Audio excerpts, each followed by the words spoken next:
ர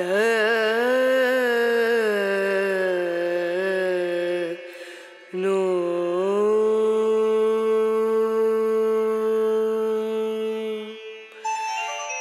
ர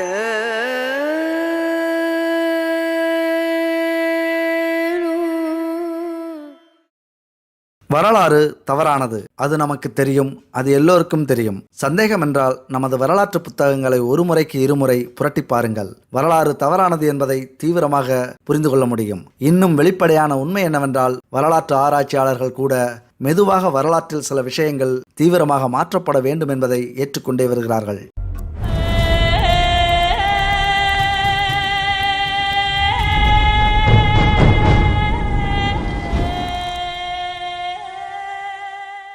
கடந்த 2 தசாப்த காலங்களாக உலகம் முழுவதும் உள்ள தொல்பொருள் ஆய்வாளர்கள் வரலாற்றிற்கு முந்தைய, அதாவது உருவாக்கம் பெற்ற காலத்திற்கு சம்பந்தமில்லாத பல பண்டைய தளங்களை கண்டுபிடித்த வண்ணம் உள்ளனர். ஆனால் வரலாறு பல ஆயிரக்கணக்கான ஆண்டுகளுக்கு முன்பு நம் கிரகத்தில் வாழ்ந்த மிகவும் மேம்பட்ட நாகரிகங்கள் மற்றும் மேம்பட்ட பண்டைய மனிதனால் தான் உருவாக்கம் பெற்றுள்ளது என்று அறிஞர்கள் இன்று பரிந்துரைக்கின்றனர். அதற்கு நம்ப முடியாத ஆதாரங்களும் பல உண்டு.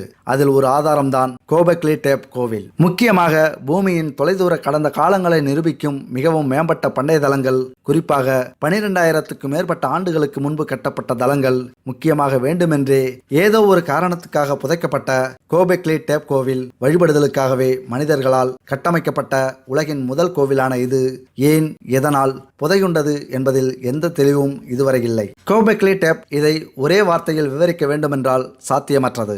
எந்த ஒரு சந்தேகமும் இன்றி இந்த கிரகத்தில் உருவாக்கப்பட்ட மிகவும் நம்ப முடியாத பண்டைய இடங்களில் இதுவும் ஒன்று என்பது மட்டும் உறுதி. ஆராய்ச்சியாளர்கள் இதுவரை புரிந்து கொண்டதிலிருந்து பெரும்பாலான பாலைவன ஸ்டோன்ஹெஞ்சுகளில் சேகரிக்கப்பட்ட மாபெரும் சுண்ணாம்பு தொகுதிகள் கொண்டு உருவாக்கப்பட்ட ஒரு கோவில் இது. இதை தோண்டி கண்டுபிடிக்கப்பட்ட 13 ஆண்டுகளுக்கு பிறகு நடந்த புராதன விசாரணையில் தேடலில் கற்களை வெட்ட பயன்படுத்தப்படும் கருவி எதையும் மீட்கவில்லை. இந்த மாபெரும் கோவில் வளாகத்தில் வெறும் 5% மட்டுமே தோண்டி வெளிப்படுத்தப்பட்டுள்ளது.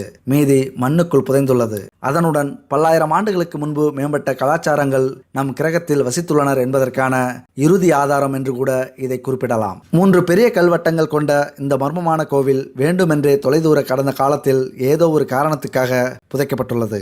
இது போன்ற கிரகத்திலேயே பெரிய கல் அமைப்புகளை படைத்தது, அதில் பண்டிகை மற்றும் கொண்டாட்டங்கள் நிகழ்த்தப்பட்டுள்ளது என்ற பண்டைய மனித குலத்தை யாராலும் புரிந்து கொள்ள முடியவில்லை. பெரும்பாலான முக்கிய அறிஞர்களின் குழப்பம் என்னவென்றால், இடிபாடுகளிலிருந்து ஒரு கல்வெட்டு கருவியை கூட கண்டுபிடிக்கப்பட முடியவில்லை என்பதுதான். இந்த பண்டைய தளம் துருக்கி நாட்டின் சான்லி உர்பா மாகாணத்தின் ஓரன்சிக் என்ற இடத்தில் அமைக்கப்பட்டுள்ளது. கடல் மட்டத்திலிருந்து சுமார் 760 மீட்டர் உயரத்தில் இருக்கும் இப்பகுதியானது 10 to 8 புத்தாயிரம் கிமு ஆண்டுகளுக்கு முன்பு கட்டப்பட்டு இருக்கலாம் என்று கணிக்கப்பட்டுள்ளது.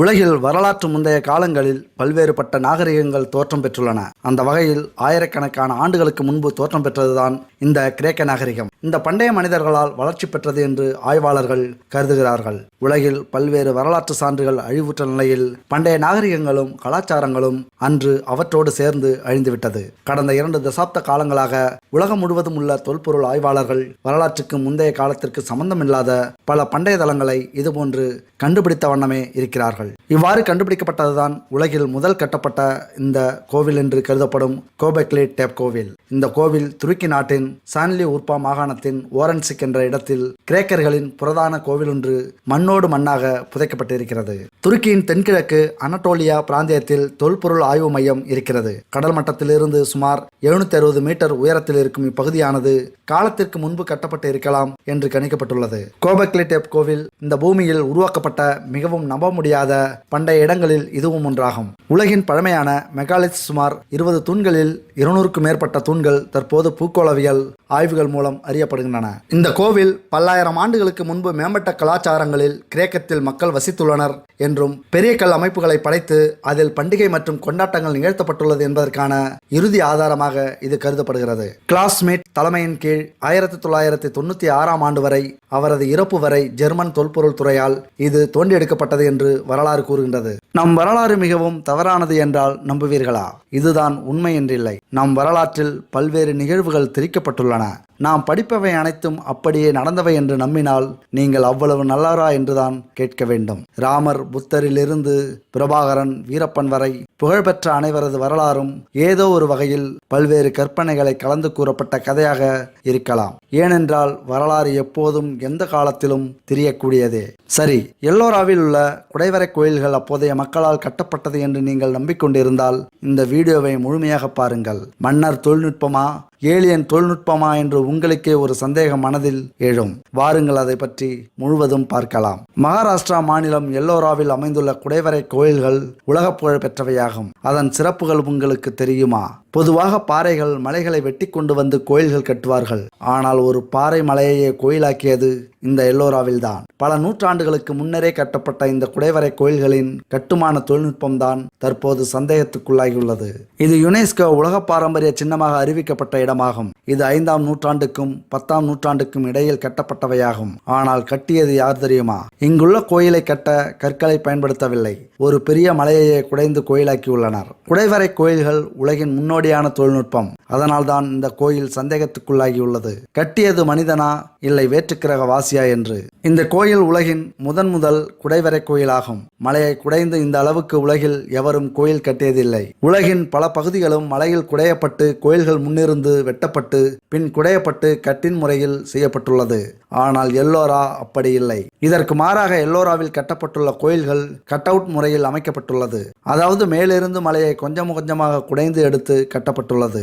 இந்த தூண் வழக்கமாக கட்டப்படும் முறைகளில் ஒரு பக்கத்திலிருந்து வெட்டப்படும். ஆனால் எல்லோராவில் உள்ள இந்த தூண் மேலிருந்து கீழாக கட்டப்பட்டுள்ளது. கிட்டத்தட்ட 100 அடி உயரம் கொண்டது இந்த தூண் தெரியுமா?